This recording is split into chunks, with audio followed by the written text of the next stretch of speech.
In this week's episode of Naruto Shippuden, Naruto and Sasuke go up against the power of Obito and the Ten Tails and influence the entire Shinobi Alliance. You guys will probably also notice that Christian has joined me today. We've been working in the studio, so I figured it'd be awesome if he watched Naruto Shippuden with me. We just got done watching it, and it was an okay episode. I was hoping for a little bit of fighting because you have all the main characters there and all that stuff. But what was it? It was a build-up episode.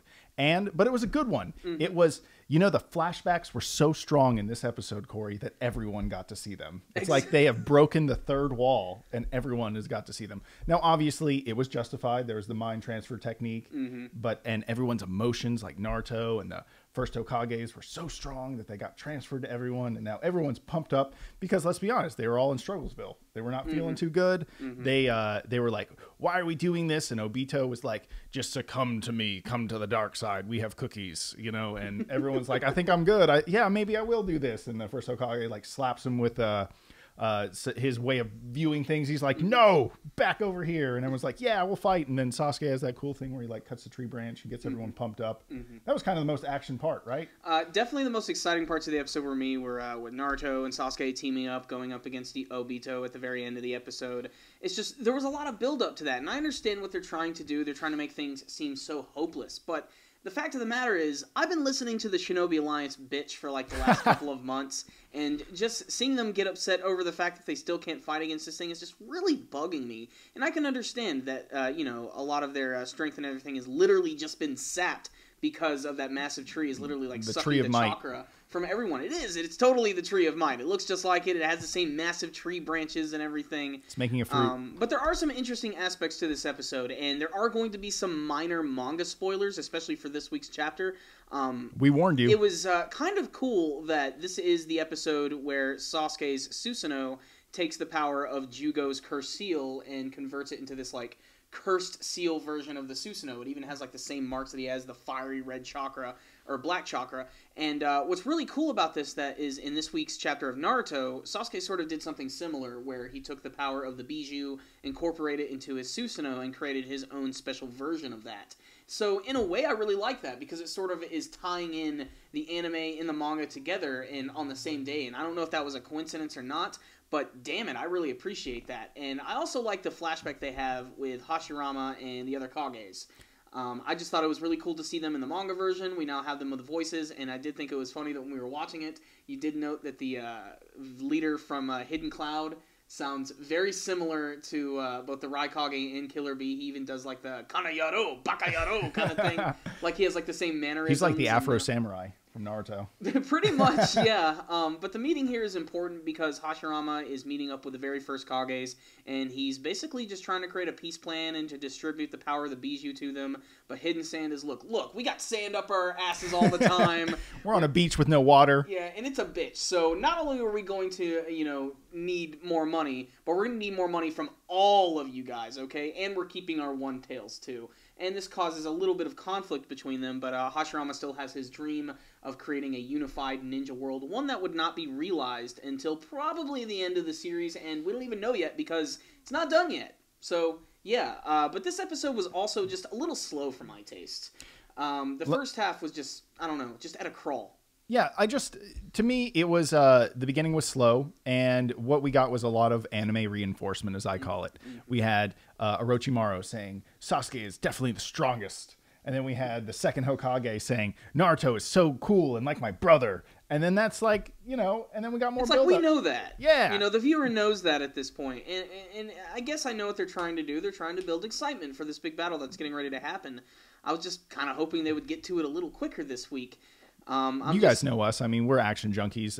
When you tease us with action and then you don't give us any, sometimes we don't like that. Yeah. I mean, I like story. I really do. I think it can enhance a lot of things. This week's episode was just a little slow, and I would have appreciated maybe just a little more action scenes, maybe a little less of the Shinobi Alliance bitching about the fact that they can't do anything. But there are some massive repercussions. Obviously, Shikamaru looks like he's about to die. Spoiler alert. Totally didn't even say that. Probably not going to die at all. Yep. So just kind of an okay episode for me. If I were going to give this one a score, I'm going to give it a 3 out of 5. It still had some entertaining stuff to it, and it did have a little bit of humor if you wanted to see some of the Suigetsu and Karen stuff, which personally I don't really care for, but they definitely shoehorned it in this week. But it was in the manga version as well. It's in the anime version too, so 3 out of 5 from me. I agree with your score. I think 3 out of 5 is fine. We got some great setup. It's cool to see Orochimaru and the second Hokage, acknowledge both of our main characters. But I just want to get to the fighting. 3 out of 5. I'm happy with that. Yeah, and it's really only a matter of time before we get to this, because obviously the manga version's getting ready to finish up, which means there's probably going to be no more filler. If there is filler, please expand on the fight scenes. Please expand on the backstory of certain characters.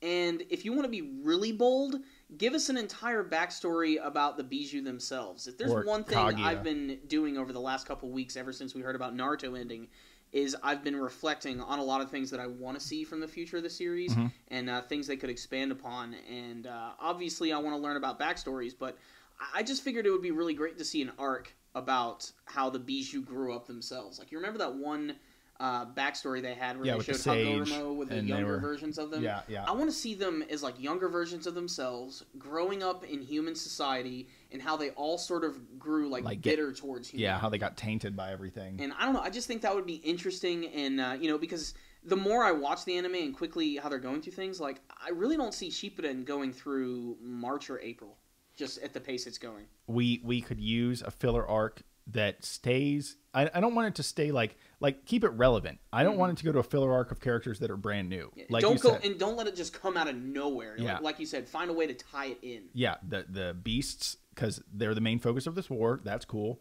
Maybe Kaguya or the Sage, any of that stuff. If you don't know who that is, I'm not explaining it. It's good you don't.